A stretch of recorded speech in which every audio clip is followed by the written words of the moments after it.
Estamos de volta desse breve intervalo e agora o Arte e Cultura vai trazer o making of do filme A Guerra de Canudos. Acompanhem com a gente.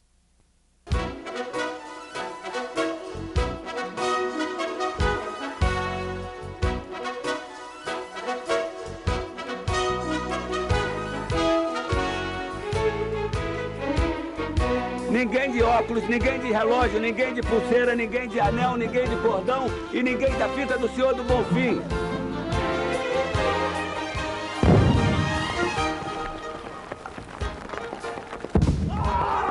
Três anos inteiramente dedicado ao filme e há 5 anos sonhando com ele.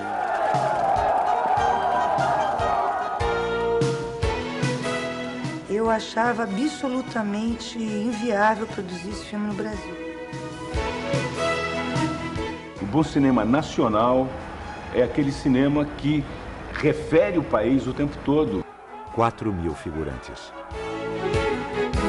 Um dos maiores elencos já reunidos em um mesmo filme. Me mate, John! Sangue, vá!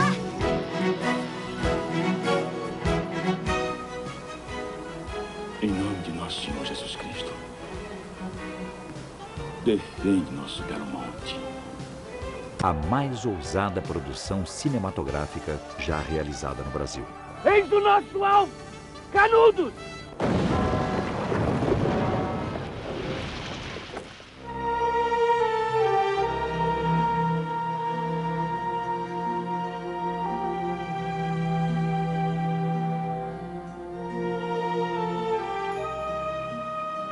Açude de Cocorobó, sertão da Bahia. A longa estiagem baixa as águas da represa e revela os escombros de Canudos. Na verdade, da cidade de Antônio Conselheiro não restou pedra sobre pedra. E as ruínas que agora emergem do Cocorobó são de uma outra Canudos, erguida nos anos 20 e também destruída. A Canudos de Conselheiro foi varrida pelo fogo. Seus habitantes cruelmente assassinados. A segunda Canudos, tragada pelas águas do açude nos anos 60. Sertão, valentia, dor. Quem mora aqui? Quem teima aqui? Quem resiste aqui?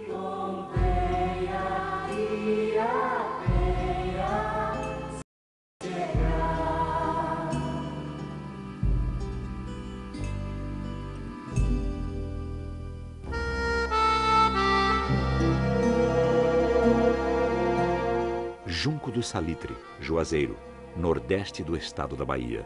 Aqui, a quase 600 quilômetros de Salvador, uma nova Canudos está sendo construída. Tudo na vida tem essas coisas misteriosas, né? Que o acaso e o lado mágico das coisas.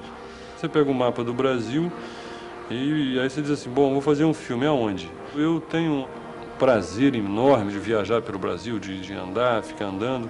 Sempre fiz as locações dos meus filmes sozinho e nesse filme foi a mesma coisa. Era preciso encontrar um lugar que fosse cinematograficamente forte, né, e que tivesse ao mesmo tempo condições de infraestrutura para a equipe que ia chegar lá. Quando eu fui a Juazeiro, aí durante uma semana, sei lá, deve ter andado lá por aqueles caminhos do município, uns 2, 3 mil quilômetros. E aí batemos lá no Junco do Salitre.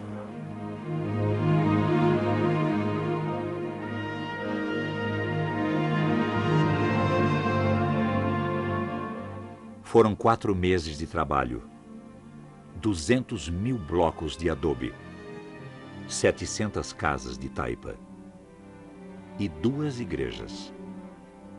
375.000 metros quadrados de área construída. Sol escaldante e muita poeira. Isso aqui era um cerrado, não tinha nada, só tinha 2 casinhas aqui. E o Sérgio olhou e disse, vai ser aqui. E realmente geograficamente é o ideal para fazer aqui. A nossa maior preocupação era como começar a construir. A gente fez uma pesquisa, 2 meses pesquisando, projetando os cenários com a equipe toda. Que é pau, barro e água, não tem mais nada. E a mão de obra local mesmo, assim, o povo que desde que nasce já sabe construir casa de taipa, já sabe fazer tijolo de adobe, é o que eles costumam fazer, é o que eles fazem sempre. Nós tivemos 250 pessoas trabalhando no cenário. À medida que esse cenário ia ficando pronto, era inacreditável que 250 pessoas lá de Canudos, de Juazeiro, do Junco do Salitre, Campo do Cavalo, tivessem realizado aquilo que o cinema brasileiro queria fazer há tanto tempo.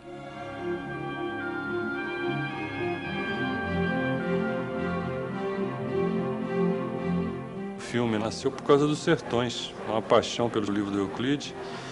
5 anos atrás, que lendo e relendo o livro, me apaixonei pela possibilidade de fazer um filme. Não uma transcrição dos Sertões, que é uma coisa impossível, não só pela grandeza literária do próprio livro, como também a história que ele abarca, que é uma coisa impossível de você fazer num filme. A história fascinante de Canudos é a história do povo sertanejo. Esse personagem anônimo é que é, na verdade, o personagem grandioso dessa história. É um personagem que ilumina a cena inteira, que é, evidentemente, o Antônio Conselheiro. Eu acho até que o Antônio Conselheiro é um personagem que mereceria um filme só sobre ele. A história desse homem, desde a sua infância, a história da família dele é uma história maravilhosa. Antônio Vicente Mendes Maciel, o Conselheiro, nasceu em Quixeramobim, estado do Ceará, em 1828. Foi professor, comerciante e advogado. Traído pela mulher, faliu, foi preso, perseguido pela igreja e internado como louco. Foi peregrino, transformado em beato e depois em santo sertanejo. Percorreu praticamente todo o Nordeste, reformando igrejas e cemitérios. Suas pregações não se restringiam aos assuntos espirituais. Monarquista, Conselheiro pregava a desobediência às leis da República recém-nascida. É justo que os brasileiros não respeitem as leis da República. Quem tirou Dom Pedro do trono, lhe negando o direito divino de reinar sobre o Brasil, foi o anticristo da República. Por onde passava, ganhava centenas de seguidores. Com eles, construiu o Arraial de Belo Monte, a terra prometida. Aqui, nessa terra de Deus, eu fundo nosso império do Belo Monte. Ao invés de me limitar, de me ater à figura do conselheiro na parte final da vida dele, que é a parte da qual trata o filme, eu comecei a pensá-lo como um ser que tinha uma vida civil comum, igual a de muita gente, antes de partir para aquilo tudo. Porque me parecia que por ali eu podia encontrar a origem, a gênese mesmo da personagem. Não se trata de um ser especial, de um ser místico, mas que teve uma vida como muita gente teve. Eu tentei isso, o lado humano, mesmo mais prosaico dele, as informações que eu tinha na minha pele, na minha carne, na minha história, da minha infância, e o contato com a realidade do Brasil de hoje, que, paradoxalmente, é bem diferente e bem parecida com a realidade que o conselheiro viveu. A Guerra de Canudos mobilizou milhares de pessoas da região de Juazeiro, na Bahia, e de outros estados do Nordeste. Gente com a mesma cara e a mesma vida daquele povo de um século atrás que eles iam representar.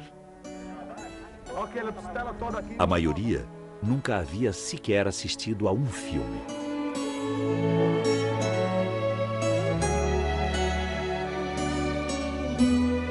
No início foi difícil explicar para aquela gente humilde do sertão o que é a magia do cinema.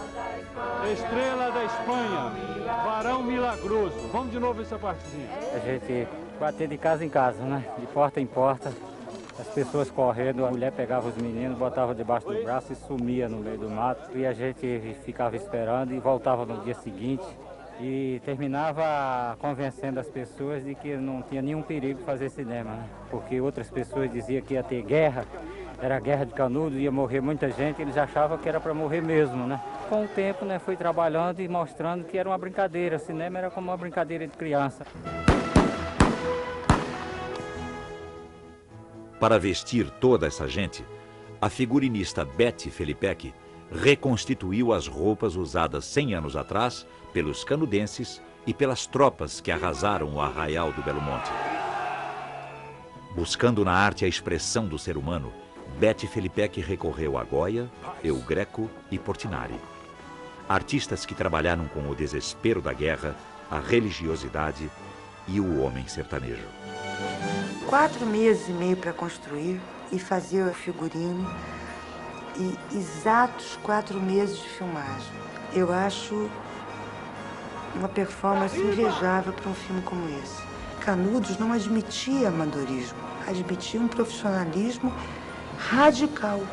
Eu lutei muito para ter uma equipe que tivesse a capacidade dupla de uma eficiência do ponto de vista do resultado, mas ao mesmo tempo uma capacidade afetiva com o projeto.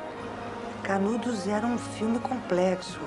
A Betty Felipek é capaz de criar o figurino e de vestir 600 figurantes às 4 horas da manhã. O Cláudio Peixoto é capaz de construir Canudos e de botar 80 pessoas lá na hora da filmagem para poder as coisas funcionarem. O Brasil não tem uma tradição do filme épico. Então, eu tinha que encontrar quem tivesse capacidade de fazer com que bombas explodissem, 400 armas atirassem. Aí eu pensei, mas quem é? Qual é o país que pode, entre a experiência americana e a realidade brasileira, se adaptar? Eu falei, o México. E perguntei, quem é o melhor?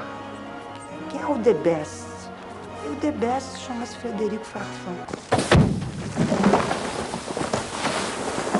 Tengo 14 años trabajando haciendo efectos especiales. Traigo 2 personas también mexicanas que tienen 10 años conmigo trabajando. Y es un trabajo de herencia. Mi padre tiene 50 años en el cine y pues 30 haciendo efectos y yo ahora 14 apenas.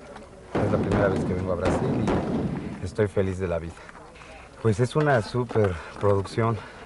Ustedes han visto la cantidad de figurantes. Todos los días hay efectos, todos los días hay sangre, humo, fuego, todos los días hay.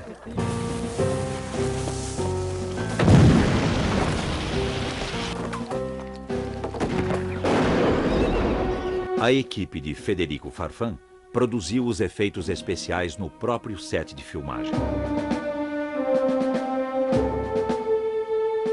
Javier Lambert, coordenador de dublês, selecionou 40 figurantes civis e militares da região de Juazeiro.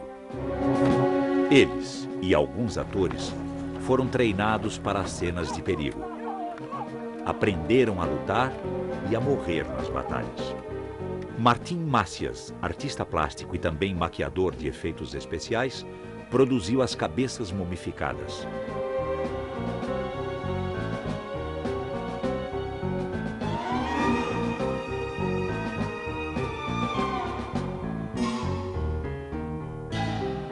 Com resina plástica, Martim modelou o rosto de José Wilker para esculpir a máscara mortuária de Conselheiro. As cenas mais audaciosas do filme foram executadas dentro dos mais rígidos padrões de segurança.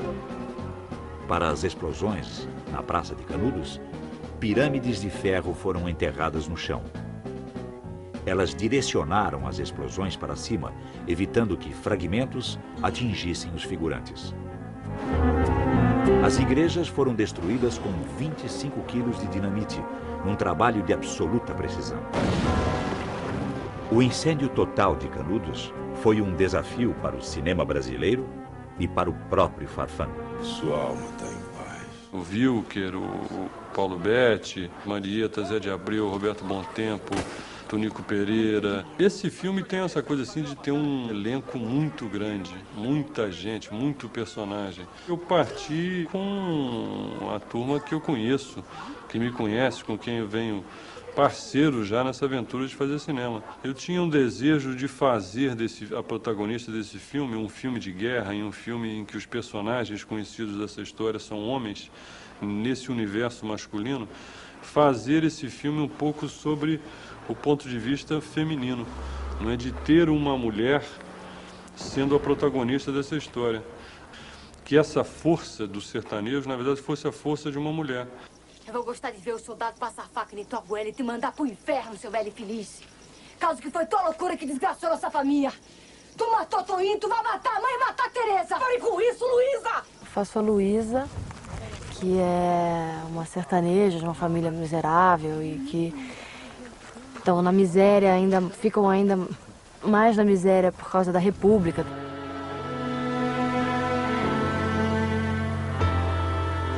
Povo é esse, Zé? Pois se não é ele. Aparece o conselheiro e aí a família vai atrás como a última salvação e tal, esperança. E ela foge porque ela não acredita no conselheiro. Luísa, minha filha! Silêncio absoluto! Ninguém se mexe! Quando o filme começa, apesar de uma crise da seca e das dificuldades da família, é uma família feliz, família integrada e que vai paulatinamente se dilacerando no processo da guerra.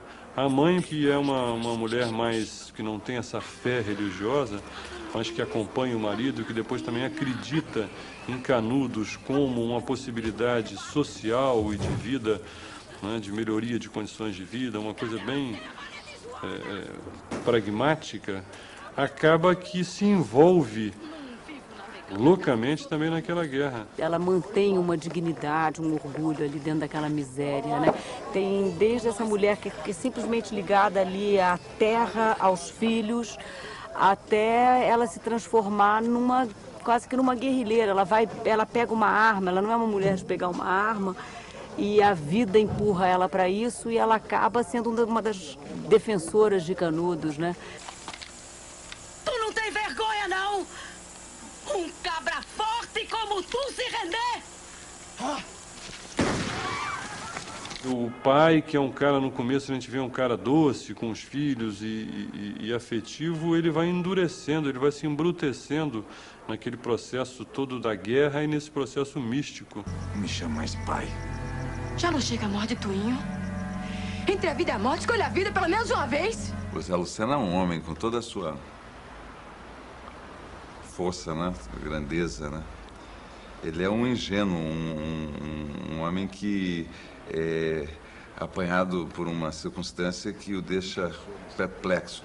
E nesse momento de perplexidade, de falta de perspectiva, ele vê um líder que lhe promete a vida eterna. Em contraponto às desgraças que ele está vivendo, ele tem a possibilidade de viver uma utopia, estar junto com um grupo de pessoas, construir um novo lugar, sem aqueles demônios que ele vê na República. Nesse novo lugar, Deus promete a eles, através de Antônio Conselheiro, que representa, de uma certa maneira, um santo para o Zé Lucena.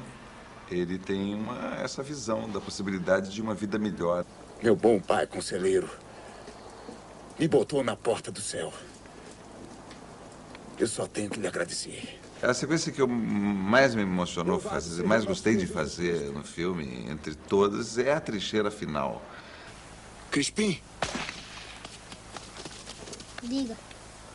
Tá vendo? Tô. Então você vai buscar. Aquele garoto que aparece naquela sequência, aquele menino iluminou a gente de uma maneira. Aquilo foi o momento, assim, para mim, o momento mais grave e mais bonito do filme.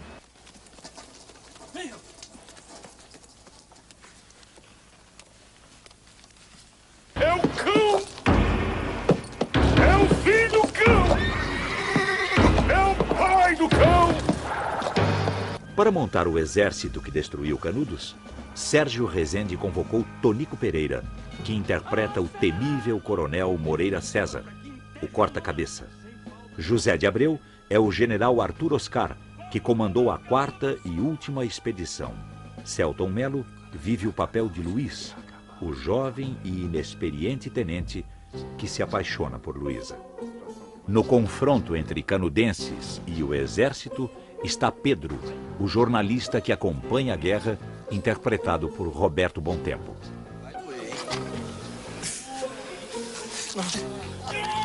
Uma grande parte da sociedade brasileira de então foi a responsável pelo massacre de Canudos. No Rio de Janeiro, que era a capital, os jornais pediam a destruição de Canudos. Havia um movimento na opinião pública fortíssimo no sentido de fazer dessa guerra um acontecimento brasileiro.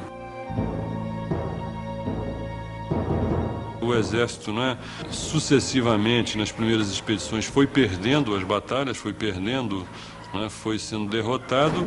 Essa coisa foi levando a temperatura a um ponto insuportável. Essa marcha progressiva das expedições é impressionante, porque vai primeiro um tenente com 100 homens, depois vai um major com 600, um coronel com 1.200, 3 generais com 6.000 e depois um ministro da guerra com mais 5.000. Essa resistência de Canudos é uma coisa impressionante.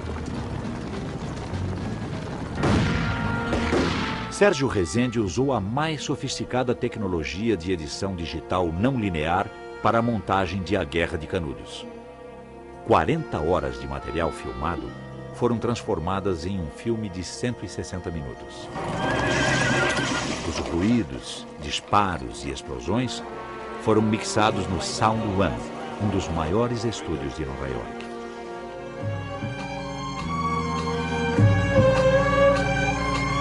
A alma nordestina de Edu Lobo, autor da música, está presente nos 4 temas principais, interpretados em diferentes arranjos durante todo o filme.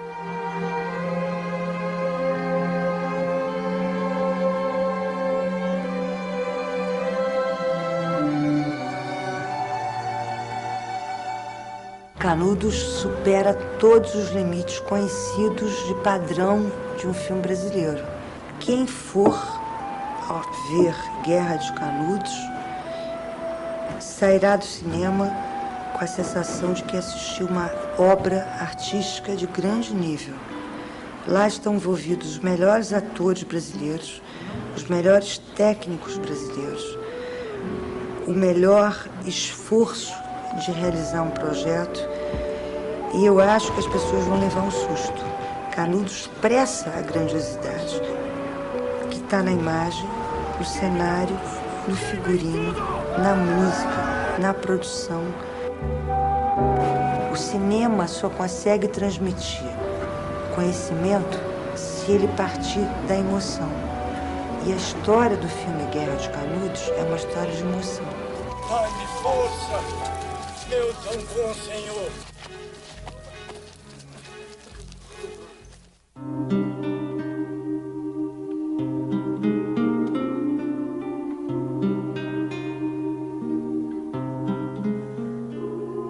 Quando o céu virasse a terra como um rio sem nascente, quando a espada entrar na pedra, quando o mar vira fluente,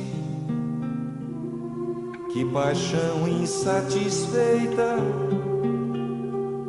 que vingança mais demente, Virgem Santa decaída, Satanás onipotente, entre rios, belos montes, que distância mais presente, quanta gente confiante em Antônio penitente.